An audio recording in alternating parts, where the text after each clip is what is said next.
Bonjour à toutes et à tous. Alors, l'échec scolaire, on en parle souvent, mais on a tendance à penser que c'est juste une question de volonté ou de ne pas assez travailler. Sauf que c'est bien plus compliqué que ça. Aujourd'hui, on va plonger au cœur du sujet pour décortiquer ensemble ce qui se passe vraiment dans la vie d'un élève en difficulté. Voilà la question à 1 million. Pourquoi certains élèves ont-ils du mal en classe? Et la réponse, croyez-moi, elle est loin d'être simple. Il faut oublier les clichés. La réalité, c'est plutôt une sorte de puzzle complexe où des pièces personnelles, familiales et même liées au système éducatif lui-même s'emboîtent. Pour bien comprendre de quoi on parle, le mieux, c'est de quitter un peu la théorie et de rentrer dans une vraie salle de classe. On va se mettre dans la peau d'un prof et observer une situation concrète. Imaginez la scène. Un élève de CE1. La maîtresse explique une leçon, mais lui, son regard se balade partout. L'exercice sur sa table, il n'est jamais fini et il est souvent truffé d'erreurs. En plus, il n'arrête pas de bouger, de déranger ses voisins. Il a l'air un peu seul, dans sa bulle. Et quand on lui donne une consigne, hop, 5 minutes plus tard, c'est déjà oublié. Ce n'est pas une caricature, hein. Ce sont des signes bien réels, observés dans une étude de cas sur un enfant atteint de TDAH. Mais attention, ces comportements, ce n'est que la pointe de l'iceberg.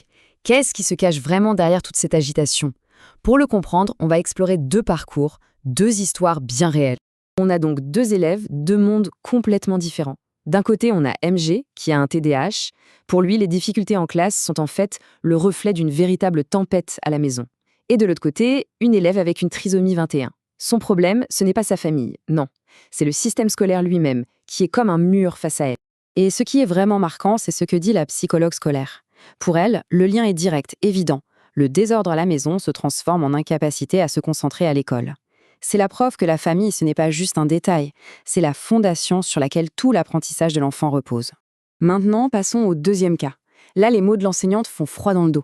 L'élève est mise de côté, rejetée. Elle est présente physiquement, mais en réalité, elle n'est pas là. Pourquoi? Tout simplement parce que ni le programme, ni l'ambiance de la classe ne sont faits pour elle. C'est comme une pièce de puzzle qui ne rentre dans aucune case. Bon, on a des défis très différents. Un est lié à l'émotionnel, l'autre au système.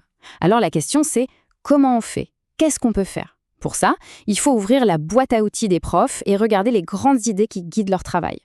En fait, tout ce que font les enseignants repose sur des théories. La plus ancienne, la comportementale, c'est simple, elle regarde ce qui est visible, le comportement, et elle le façonne avec des récompenses. Ensuite, il y a la gestalt qui nous dit « Attendez, il faut d'abord voir la grande image, le tout, avant de s'attaquer aux détails ». Et enfin, la théorie constructiviste, la plus moderne, qui dit que l'élève n'est pas une cruche à remplir, mais un constructeur qui bâtit son propre savoir.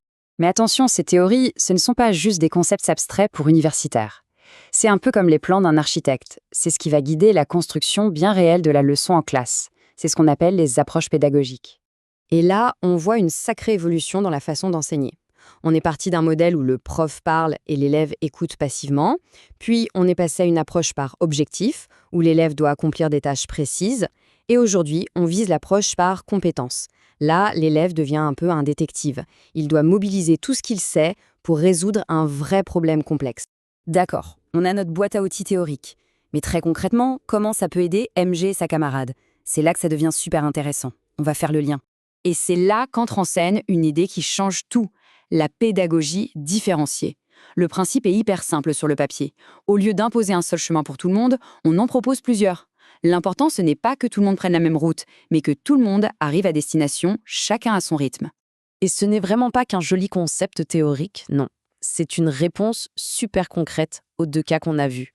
C'est une approche qui peut à la fois aider à canaliser l'énergie de MG et à enfin trouver une place pour sa camarade. Alors, comment ça marche en vrai? Eh bien, pour MG, on se rend compte qu'il adore les images animées. Parfait, on les utilise dans la leçon pour capter son attention. Pour l'autre élève, on adapte. On propose du collage, du coloriage, des activités où elle peut réussir et participer. Et même l'évaluation est personnalisée. Parce que le but, ce n'est plus que tout le monde fasse la même chose, mais que chacun progresse à partir de là où il est. C'est génial, ces solutions individuelles, elles sont vraiment puissantes. Mais qu'est-ce que ça nous dit sur l'école de demain, celle qu'on doit construire pour qu'elle soit vraiment pour tous les enfants? Parce qu'il faut être clair, un enseignant tout seul dans sa classe, même avec toute la bonne volonté du monde, il ne peut pas faire de miracle. Pour que l'école soit vraiment inclusive, il faut des fondations solides. Des programmes qui ne soient pas rigides, des profs mieux formés, plus de moyens, une culture de l'acceptation dans toute l'école et bien sûr, une vraie alliance avec les familles. S'il y a une chose à retenir de tout ça, c'est peut-être celle-ci. Le but de l'éducation, ce n'est pas de ranger les élèves dans des boîtes. c'est de regarder chaque enfant comme un individu unique, pour lui donner les clés de son propre épanouissement. Finalement, la vraie question qu'on doit se poser est là. Est-on prêt à construire des écoles qui ne font pas que tolérer la différence, mais qui la voient comme une richesse, qui la célèbrent? Voilà de quoi réfléchir.